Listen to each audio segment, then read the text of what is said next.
address the human rights situation on the island and the urgency of taking actions in solidarity with the right of Cuban people to live in democracy, as it is established in the Inter-American Democratic Charter. That the member states of the European Union demand the suspension of the political dialogue and cooperation agreement through which the Cuban regime annually receives millions of dollars from European taxpayers. It is time to isolate dictatorship that they are complicit with atrocity and crimes against humanity, as Borrell, Vice President of the European Commission, recently pointed out. We commit to use our public platform to advocate for the aforementioned actions points, as well as to advancing them to bills and resolutions in our respective legislative chambers. The night will not be eternal. Cubans, you are not alone. Washington, December, May 12, 2020. Thanks.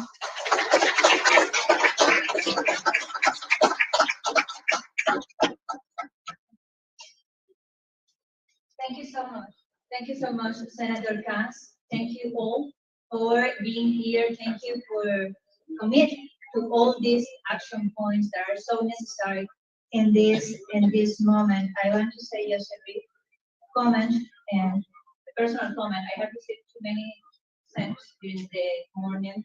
This is a real teamwork. There are a lot of people working to make today possible. Promoters of Cuba the members of the Cuban civil society, those members of the opposition and the Cuban civil society that join us via Zoom, all the Cubans that in the island demand the same freedom, the same actions that we are now sharing today. Theirs is the honor. Theirs should be the honor, especially the Cuban political prisoners, especially the children that are in prison today. So I really appreciate your commitments. I really appreciate your sense, and I really encourage that those action points that you just mentioned be imposed. Since you are legislative bodies, and I'm sorry, and I appreciate your enduring of our broken English, and also through your platforms. Thank you so much for this effort, especially when the Summit of America is so close. And we have been honored during the whole morning to have among us our dear Carl Gehman, a friend of the cause of Cuba, a friend of the democracy, a friend of human rights everywhere, a fighter for freedom everywhere that have dedicated his life and his efforts to those that are more in need. So we're very, very happy to finally being able to recognize you, Carl. But for doing so, I want to introduce to you my dear friend, Miguel Reyes, from the Executive Committee of the Latin American Youth Network for Democracy, who is going to present a little bit on the network and also on the Osvaldo Paya Libertad y Vida Award. Thank you so much.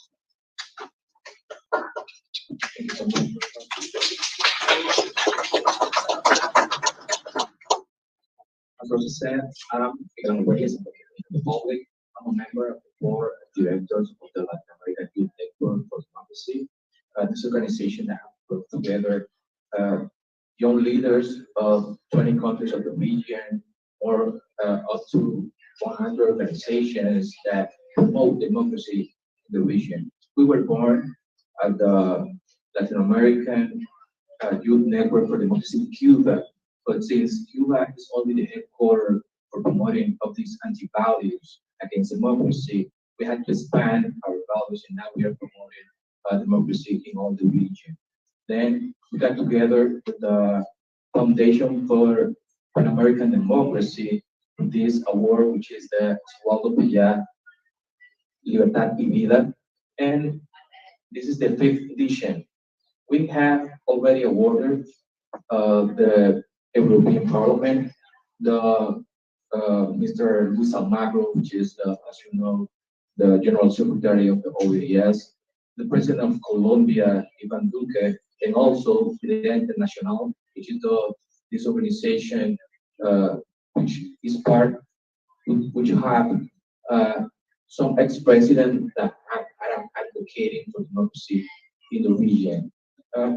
For this time, we have a few nominations. Mr. Lee Edwards, which is the President of Victims of Communism. Also, we have the Fundación San Isidro, which got an honorary mention. Also, this author and member, a professor of the Georgetown University here in the United States, and Mr. Carl Gershon.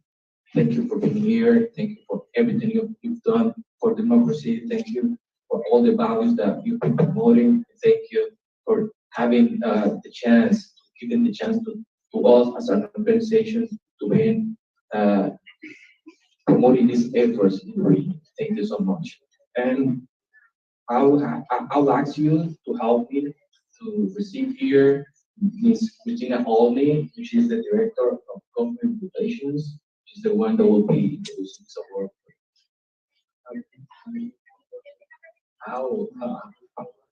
Okay, Ms. Barbara. I'm sorry, I just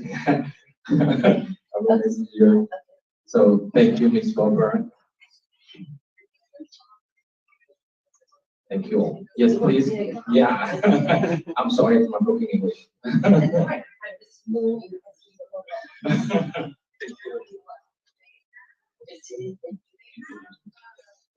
All right. This is really awesome. This game has really been my leader, my inspiration for now some of this like 38 years. I first met Mr. Rich in 1981. I was interviewing to come and work for him, and I was immediately struck by his infectious vision and enthusiasm. He really wanted to build a support system for what we at NED came to refer to as the struggle, like Osvaldo. Like Rosa Maria, sometimes in country, sometimes extra. So Rosa Maria said, I think at one of the retirement events for Mr. Lucian, that each step is always a personal decision, the gathering of which creates movement. Well, this just reminded me so much of her, but also of your father. Against really all odds at the time, but with the passion that really drives Carl, his passion, he was actually able to bring this idea of a support system for freedom fighters, for Democrats. He built really the heart, the soul, and ethos that is really deeply embedded at NED, and I think in all of our partners and work that we do. He really built the connective tissue that binds all of us, that binds people all over the world into a family, a community, a mutual support system that really shares ideas, experiences, and really they stand up to support each other in their difficult times of peril. We heard a lot of that, hearing from a Ukrainian speaking about our Cuban friends was really very moving earlier. The activists in Asia can now see the connection between the system of governance in Cuba and the practices and habits of their own dictators. They're now connected. So with Carl at the helm, MED became the home to thousands and thousands of thinkers and journalists, grassroots activists from all over the world. And some of them, as I've said this before, absolutely some of the really greatest people you could ever hope to. What was once the purview of a small group of kind of eccentric people working to start this up has really become a full area for building a career. It's become a field of work and study. It's become a pillar of foreign assistance for many, many countries, more, I hope, every day. So it was no top-down, made in Washington project design and deliverables, but really support for the initiatives and visions of those who are putting themselves on the line, not for us, but for their purposes, for their people.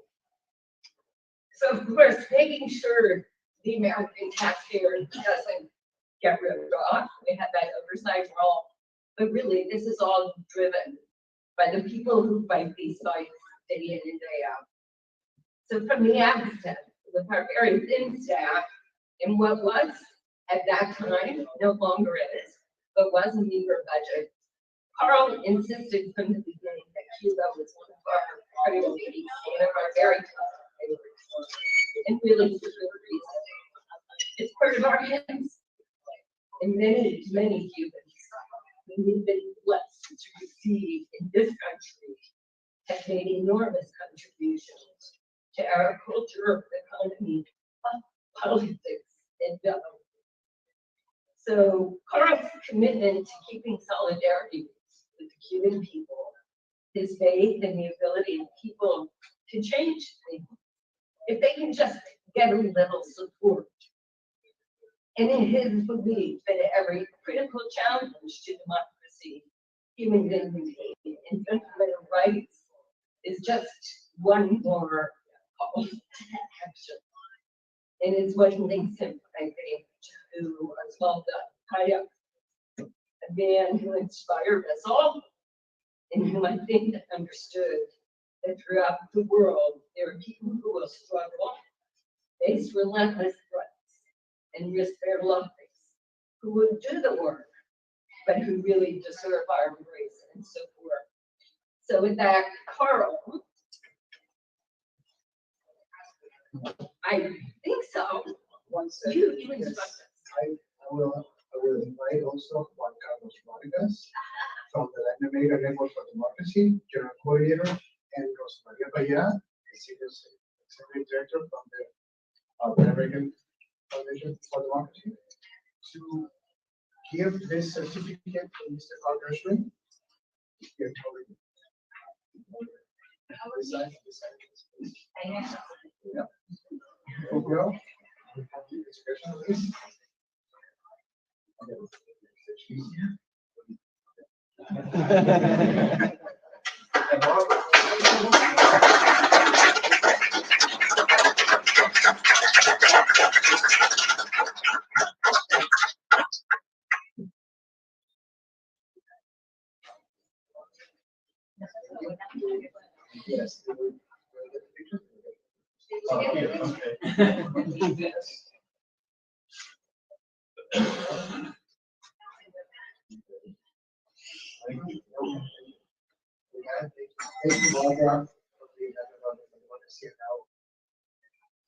When you all been waiting to hear, is a Carl Gershwin.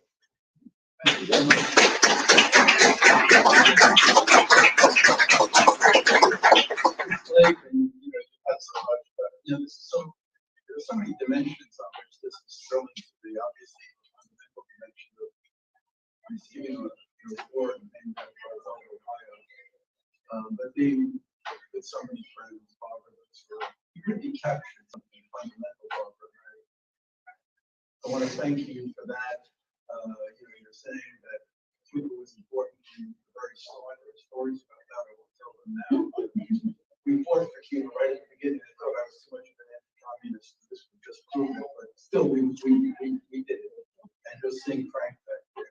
Frank, how long has it been working together on Cuba? 50 years, I think. 50 years. Going back to the beginning of 1970. So, it was very little. I was younger. And then, of course, Rosa Maria. She sent me last night an email that I had sent to her after some time before she spoke. That was things that need to be.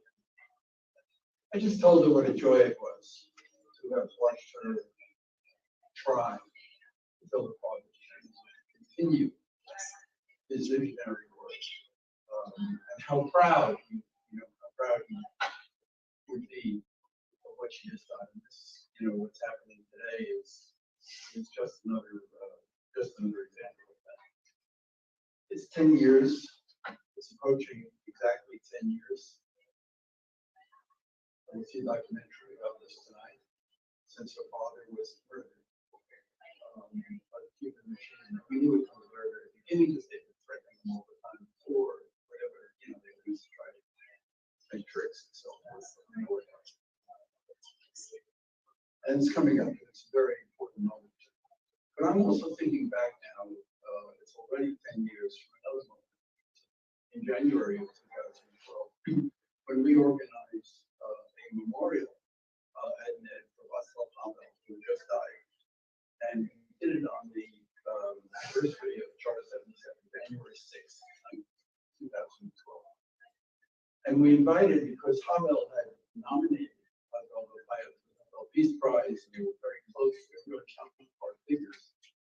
We invited Havel to send a message to this event. This was at a time, you'll remember, when Raul had taken over, they were making a lot of reforms. Jaime Ortega was trying to negotiate the release of the Black Springs prisoners. So this was a so-called moment of change.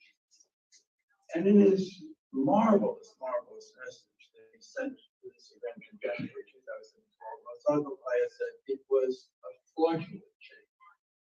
And that those who have the power are keeping it, and they're going to marginalize, as they have always done, the Cuban people. And of course, 6 months after that, he was murdered. And we should think about what that means, to murder the Havel, to murder the Southward, to murder the Mandela, because that's what Osvaldo Paya was. And he called it a fraudulent change, and then time passed, and then 9 years later, Raul stepped down. Last Castro stepped down. And he handed power over to Diaz-Canel. And what did he hand over? He handed over a dying dictatorship. That's what he handed over. That was in much, much worse shape in 2021 than it was in 2012, where people weren't even getting food or medicine. They had lost their $5 billion a year from Venezuela, which had collapsed. The tourist industry went down the tubes because of the pandemic. The cuentofistas were dead. Everything was dying when they handed this power. And the protests were beginning because people didn't have food and medicine. In September of 2020, there were 42 protests in Cuba. In February 2021, 2 months before the retirement of Raul Castro, there were 159 protests. And so what happened on July the 11th was just a building pressure. And you had the emergence of the San Isidro movement. And just to be on the same, to be considered with the San Isidro movement is something marvelous to me, and what they represented in terms of the resistance of the Cuban people and the Patria Vida anthem of the Cuban people. And all of that shows that this regime was not. There's one more thing that I just want to note, because why there is realistic reason for hope now. Ukraine and Russia must have been mentioned 100 times at this meeting this morning. And I just want you to know that what's happening there is going to help Cuba. Is going to help Cuba. The world is changing. And it's changing now. The German Chancellor, Olaf Scholz, called February 24th, the day the invasion started, a Zeitenwende, at the turning of an era. The era is changing.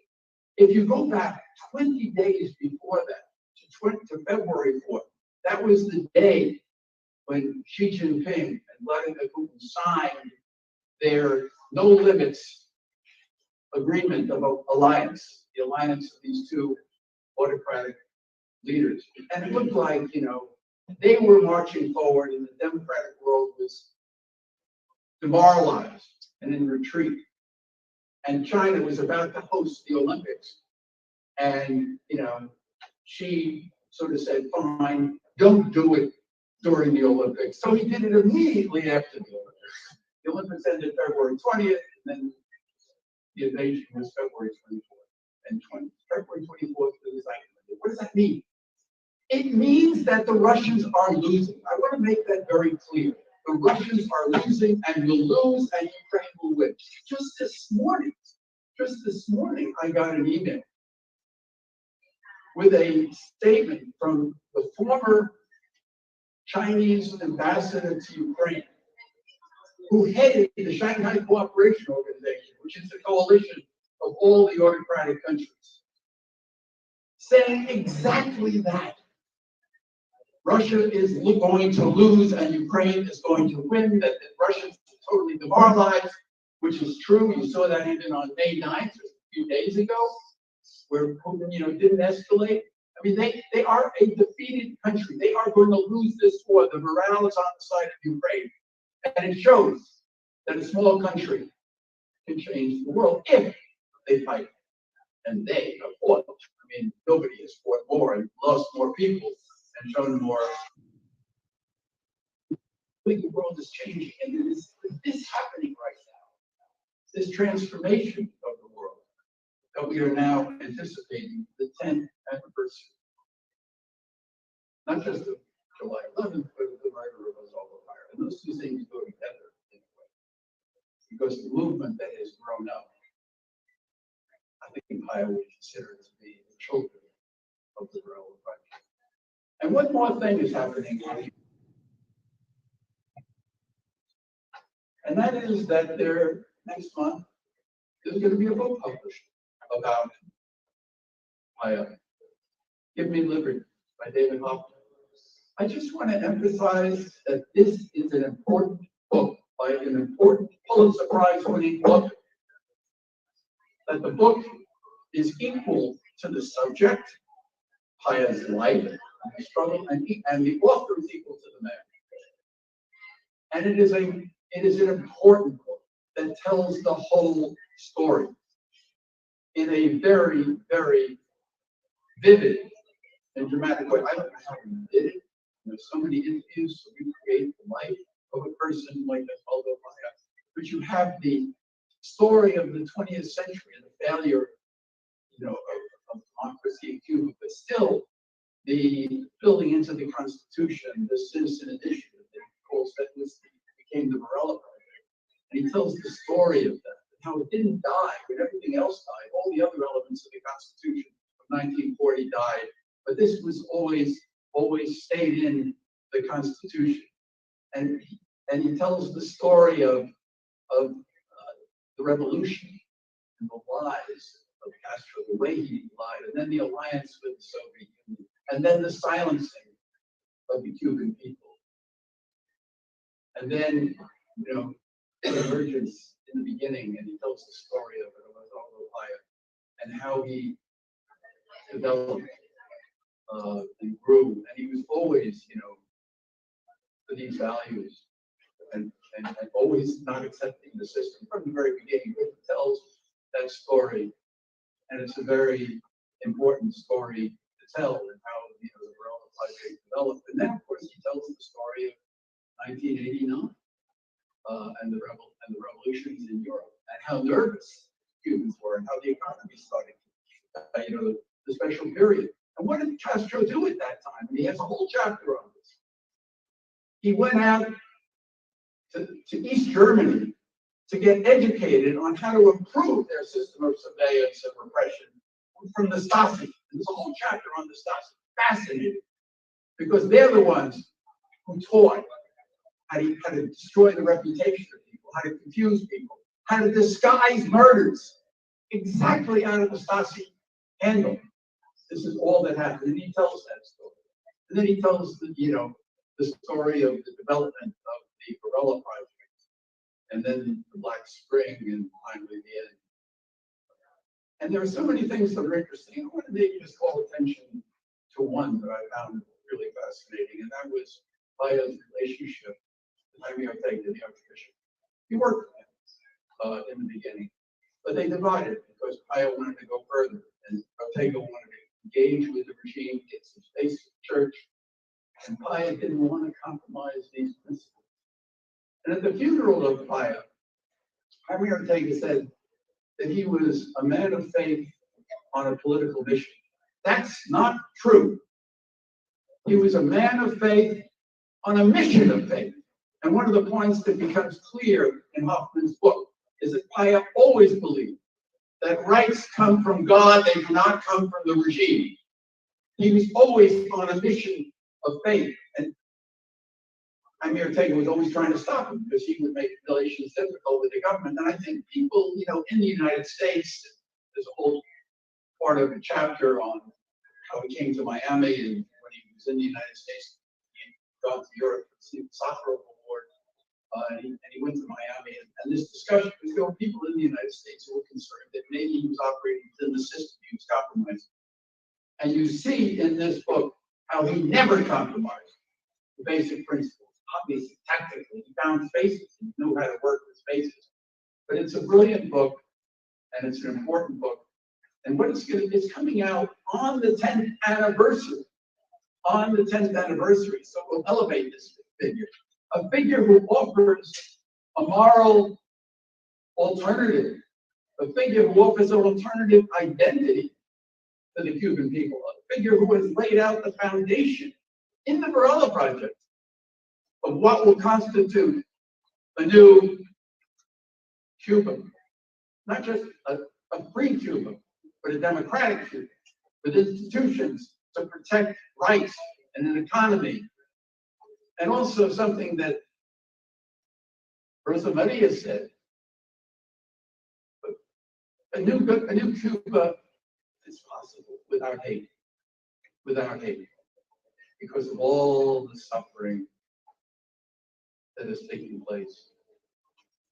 And I think that Cuba can be like a fight, and a small country can change the world. We talked a lot about, I think his name we've mentioned 5 or 6 times today, Michael Orso. He's in prison now. He was honored earlier this week or last week by Freedom House. And he said something that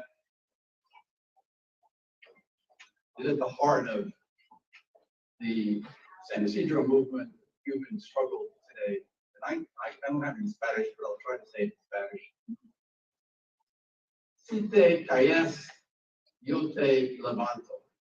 If you fall, I'll lift you up. That's what it's all about. That's what the movement is all about. And that's why I think, not only Ukraine is good, but I actually believe that we're coming to a moment at this time. I don't want to engage in wishful thinking, but we are coming to a moment. The authoritarian world is in crisis. Even China's in crisis today. The lockdowns and so forth, and the decline in the economy, but also the axis of autocracy is in trouble. If Russia and Putin, see, they're in a crisis. They are in a deep crisis. They're losing. So all this is happening as we speak, and as we anticipate the 10th anniversary of Paya's murder. And I just want to maybe conclude with something that Rosa Maria said at Osvaldo Payas' funeral. She was speaking to the family, as David points out in this book. And she said, my father has already shown us the path to liberation, and it is a path of hope. That's what she said. That's where we are today. And it's not just a kind of existential hope that Havel talked about. There is going to be a change. I believe that very, very deeply. And when it happens, Paya will be seen as the Mandela and the Safra and the Havel. You will be in a class with Varela and Jose Marti. There will be a Havel, a Paya library in Havana, just as there is a Havel library in Prague and Safra Center in Moscow. And the Cuban people will be free. Thank you. Thank you, Rosa.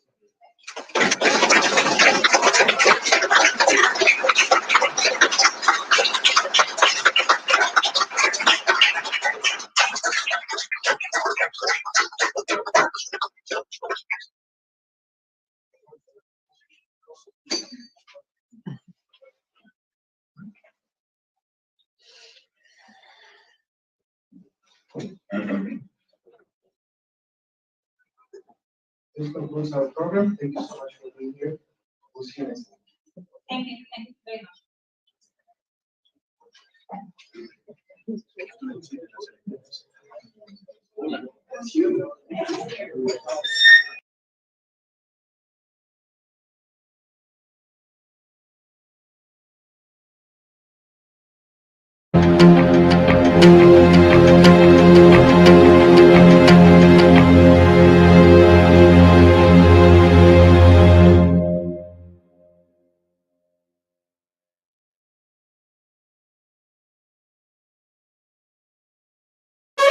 Desde Miami, la capital del exilio cubano, estás viendo Televisión Martí.